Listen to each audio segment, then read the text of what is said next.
তুমি এসএসসির যে ব্যাচই হও না কেন, তোমার কিন্তু প্রয়োজন একটা অধ্যায় থেকে প্রত্যেকবার বোর্ডে সবথেকে বেশিবার কোন প্রশ্নগুলো আসছে সেটা জানা।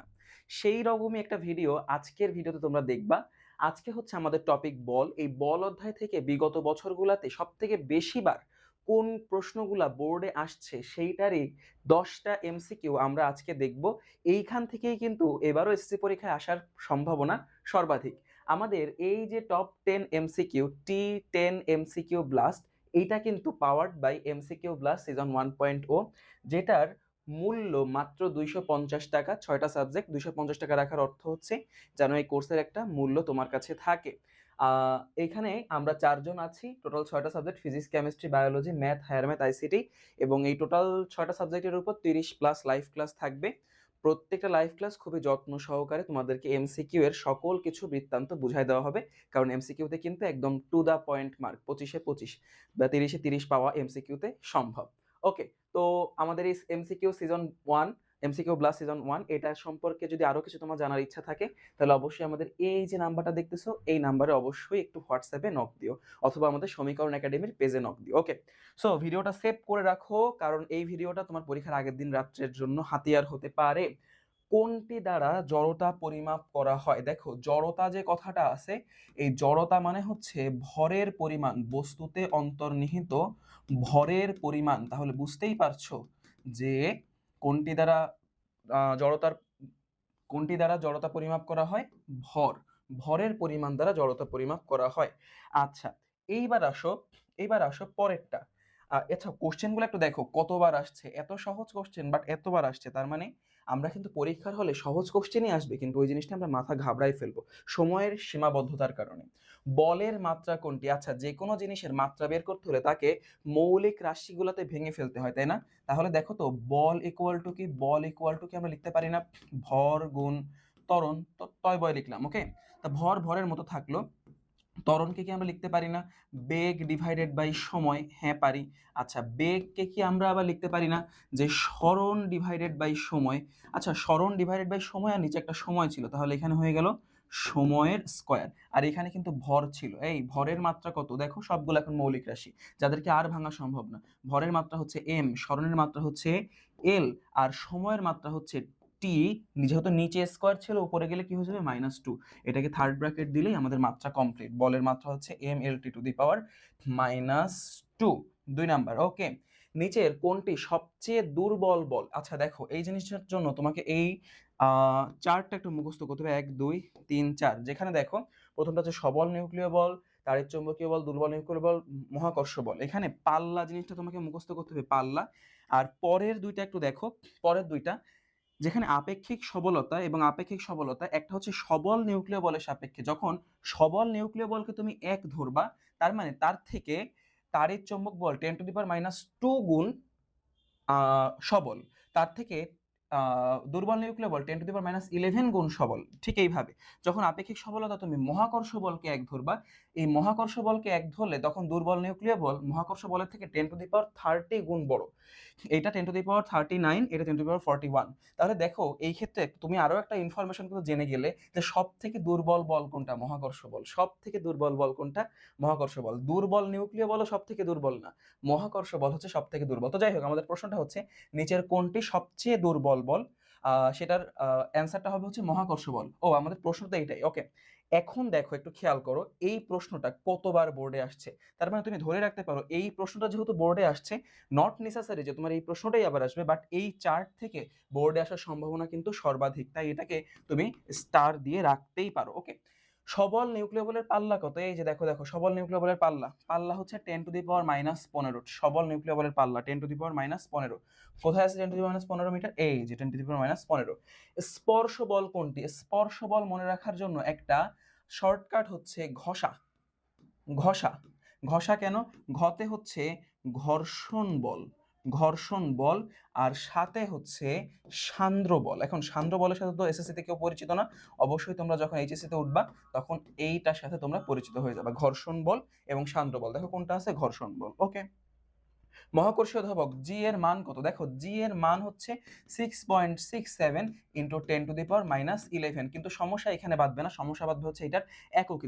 যাদের এইটার একক মুখস্থ করতে সমস্যা তারা দেখো তো F equal to G M M by R square বা ডি স্কোয়ার। তো জি ইকুয়াল টু তাহলে কি হবে? জি ইকুয়াল টু হবে এফ আর স্কোয়ারকে এই পাশে দিয়ে দিলাম, আর এম হচ্ছে নিচেই। দেখো তো এফ এর একক কত? নিউটন, আর এর স্কোয়ার মানে মিটার তার স্কোয়ার, আর নিচে হচ্ছে এম ইন্টু এম অর্থাৎ KG into KG, KG square. তাহলে দেখো তো এককটা কি হলো? Newton metre square per KG square. কখনো ভুলে গেলে এভাবে বের করে নিবা, newton metre square per KG square. এই যে 6 নাম্বার 6.67 ইন্টু 10⁻11, তারপর newton metre square per KG square. একক ডান, শেষ। বন্দুক দিয়ে গুলি ছোলা হুড়ে, বন্দুক দিয়ে যদি আমরা গুলি ছুড়ি, বন্দুকের পশ্চাৎবেগ গুলির তুলনায় কম হবে। ডেফিনেটলি এটা কমন সেন্স দিয়ে অ্যাপ্লাই করা যায় যে বন্দুকের পশ্চাৎবেগ গুলি কত বেগে চলবে, এটা মানুষকে ভেদ করে চলে যাবে, গাছকে ভেদ করে চলে যাবে, তার মানে গুলি কত বেগে চলবে। আর বন্দুক যদি ওই বেগে আসে, তুমি এইভাবে বন্দুক দিয়ে যদি গুলি মারো, তাহলে বন্দুক দিয়ে তো তুমি উল্টা দেখে ঘা খাবা। এটা কমন সেন্স দিয়ে অ্যাপ্লাই করা যায়, এর জন্য কোনো ম্যাথামেটিক্যাল টার্ম দরকার নেই। ওই যে এর জন্য ম্যাথামেটিক্যাল টার্ম আছে যে এম বাই এম হচ্ছে একের থেকে ছোট বা বড়, সেটা দিয়ে প্রমাণ করে, অত প্রমাণ করার দরকার নেই, কমন সেন্স। বন্দুক সামনের দিকে ধাক্কা দেবে, বন্দুক এই গুলি যায় সামনের দিকে, বন্দুক কোন দিকে ধাক্কা দেয়? পিছন দিকে, এই জন্য তো এটার নাম পশ্চাৎবেগ। তার মানে এটা হবে না। গুলি এবং বন্দুকের ভরবেগ হবে সমান ও বিপরীতমুখী, অবশ্যই সেইখান থেকে তো এই সূত্র আইছে। এই যে বন্দুকের ভরবেগ ইকুয়াল টু হবে হচ্ছে গুলির ভরবেগ কিন্তু বিপরীতমুখী, সমান কিন্তু বিপরীতমুখী, তার মানে হবে 1 আর 3, 1 আর 3। ওকে। 10 কেজি 10 কেজি একটি স্থির ভরের বস্তুর উপর 1500 নিউটন বল প্রয়োগ করা হয়েছে এত সেকেন্ড ব্যাপী। আচ্ছা, বস্তুর ভরবেগের পরিবর্তন, দেখেন এই ভরবেগের পরিবর্তনের ক্ষেত্রে এই ইনফরমেশনটা এই ক্ষেত্রে একটু অকার্যকর। কেন অকার্যকর? দেখেন আমরা একটা জিনিস জানি, ভরবেগের পরিবর্তন P equal to M V minus M U. এইখান থেকে একটু বের করেন M equal to V minus U. এই দুই একটু এইভাবে করেন, দেখেন M V minus U divided by T into T, মানে টি দিয়ে গুণ দিলাম, টি দিয়ে ভাগ দিলাম, কোনো সমস্যা আছে না? ব্যালেন্সড। তাহলে দেখেন তো M V minus U by T এটা ইকুয়াল টু কি? A into T. অর্থাৎ এই এম এ ইকুয়াল টু কি বলেন তো? F into T. ওকে। তো যখন আপনাকে এই যে বলের মান বলে দিয়েছে, ওর মধ্যে অটোমেটিক আপনাকে এই যে এফ এর মধ্যে অটোমেটিক এম ঢুকাই দেওয়াই আছে, সো আমাকে এম আলাদা করে ইউজ করা দরকার নেই, আমাকে জাস্ট এফ আর টি লাগবে। এফ হচ্ছে 1500 নিউটন, এই যে 1500। টি কত? টি হচ্ছে 0.15 সেকেন্ড। মোস্ট প্রবাবলি এটার অ্যান্সার আসবে 225 KG per metre, KG metre per second. Okay, 225। তবু আপনার একটু ক্যালকুলেটারে বসায় নিন, কোনো সমস্যা নেই। তো এখান থেকে ডিরেক্ট সূত্র এটাও লেখা যায়, P equal to F T. ঠিক আছে, এটা কি সাধারণত বলে del P equal to F into del T, মানে ভরবেগের পরিবর্তন ইকুয়াল টু এই সময় পরিবর্তনের মধ্যে কতটুকু বল প্রয়োগ হয়েছে। ঠিক আছে। আচ্ছা, 5 কেজি ভরের একটি স্থির বস্তুর উপর 11 নিউটন বল প্রয়োগ করা হয়েছে। তার ঘর্ষণ বল হচ্ছে 911 নিউটন। ওকে, দেখেন 11 নিউটন বল প্রয়োগ করা হয়েছে, তাহলে এটাকে আমি দিলাম হচ্ছে এফ, আর এটা হচ্ছে ছোট হাতের এফ। ঠিক আছে, ছোট হাতের এফ। ওকে, তো এখানে আগে একটু জানাই রাখি যে আমরা যেটা লিখি না এফ ইকুয়াল টু হচ্ছে এম এ, এই এফটা কিন্তু আসলে এইভাবে লেখা উচিত, summation of F equal to M A. এই সামেশন অফ এফ মানে কি? সামেশন অফ এফ মানে হচ্ছে লব্ধি বল, লব্ধি বল। ঠিক আছে, মানে একটা বল প্রয়োগ হবে, তার থেকে যেটা ঘর্ষণ সেটা বিয়োগ হবে, তাহলে তুমি লব্ধি বল পাবা। একটা তুমি প্রয়োগ করতেছো আর একটা ঘর্ষণে ব্যয় হয়ে যাচ্ছে, তাহলে দুইটা বিয়োগ দিলে তুমি লব্ধি বল পাবা। আচ্ছা, 5 কেজি ভরের স্থির বস্তুর উপর, ঠিক আছে স্থির বস্তু কিন্তু, তার মানে আদিবেগ শূন্য। 10 সেকেন্ড পর বেগ কত হবে? আচ্ছা, 10 সেকেন্ড পর বেগ নির্ণয় সূত্র কি? V equal to U plus A T. যেহেতু এটা কিসে ছিল? স্থির বস্তু ছিল, সেহেতু ইউ মানে হচ্ছে 0। এখন 10 সেকেন্ড পর, 10 সেকেন্ড পর মানে হচ্ছে টি এর মান হচ্ছে 10। এই এ এর মান কত বলো তো? এ এর মান বের করাটাই হচ্ছে এখানে আসল খেলা। আমরা তো এখানে কি দেব? Summation of F equal to M A. তাহলে এ ইকুয়াল টু কি হবে? Summation of F divided by M. Summation দেখে ভয় পাওয়ার কিছু নেই, জাস্ট লব্ধি বল। ওকে, আমরা যেটা প্রয়োগ করছি সেখান থেকে খরচটা বিয়োগ দিয়ে দেবো। দেখো আমরা ডিরেক্ট প্রয়োগ করতেছি 11 নিউটন বল। ওকে, তাই না? তাহলে দেখো তো এই যে বড় হাতের এফ মাইনাস ছোট হাতের এফ ডিভাইডেড বাই এম, আমরা ডিরেক্ট প্রয়োগ করতেছি 11 নিউটন বল, তার থেকে খরচ হয়ে যাচ্ছে 1 নিউটন বল ডিভাইডেড বাই আমাদের ভর হচ্ছে 5। তাহলে দেখো তো এটা 2 আসে কিনা? হ্যাঁ, 2 মিটার পার সেকেন্ড স্কোয়ার। ওকে, তাহলে এখানে 2 বসায় দাও, তাহলে তোমার টোটাল অ্যান্সার চলে আসবে 20। বেগের মান হচ্ছে মিটার পার সেকেন্ড, 20 এই যে এ নাম্বার, 20 মিটার পার সেকেন্ড। ডান, শেষ। 5 কেজি ভরের ওই সেম সেম কথা বস্তুটির গতির ক্ষেত্রে দেখো, এটা সুন্দর কোশ্চেন। তলটি মসৃণ হলে 5 সেকেন্ডে অতিক্রান্ত দূরত্ব 27.5। তলটি মসৃণ হওয়া মানে কি? তল মসৃণ, এই মসৃণ মানে হচ্ছে ছোট হাতের f ইকুয়াল টু 0, মানে ঘর্ষণ বল নেই। ঘর্ষণ বল না থাকলে তোমার লব্ধি বলটাই হবে হচ্ছে প্রযুক্ত বল। লব্ধি বলটাই কি হবে?